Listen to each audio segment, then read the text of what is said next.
Illujanka, the snake demon.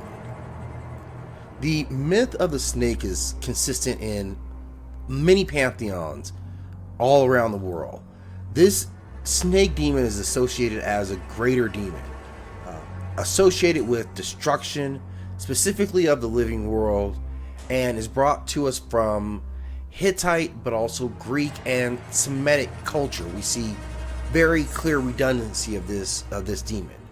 He was considered to be a greater demon or a primordial demon, linked to the creation of the cosmos in the same ways that the primordial gods were.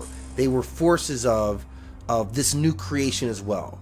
And he had lived since the first days. And his quest was the destruction or the consumption of the world, or symbolically of existence. In Hittite myth, this snake was often described as a great sea demon whose blue and green scales shimmered like the twilight. His hide was too strong for the spears of mortal men, and its eyes glimmered like jewels, and from its mouth spewed hellfire. So a very fearsome creature. It caused the seas to churn and created typhoons, and fleets fell to his whim.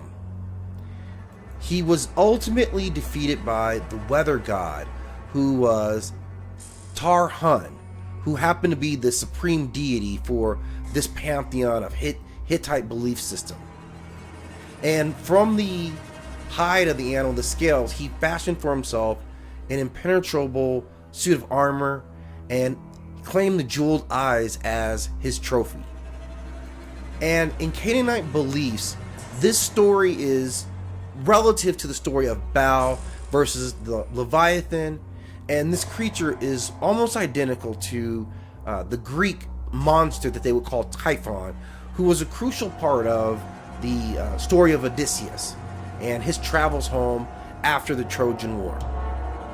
And this demon was such a fearsome creature and a threat that his destruction is celebrated every year at New Year's to this day, as we stave off the world being devoured by this demon snake.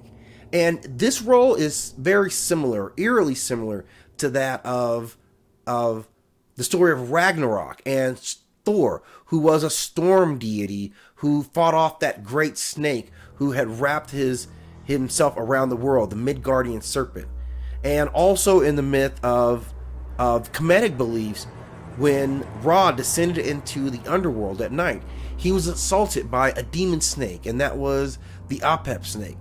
So the idea of the demon snake has existed in cultures for a long time, which is kind of the counter to the idea of the snake or snake-friendly worship, where snakes were seen as divine spirits who gave us knowledge, which we see in the Indus Valley as well as North Africa. But through our studies, we can kind of dig through the myths of each of these and maybe decide whether snakes were good or snakes were demons. Thank you again for stopping at Nine World Chronicles. As always, we ask that you like and subscribe.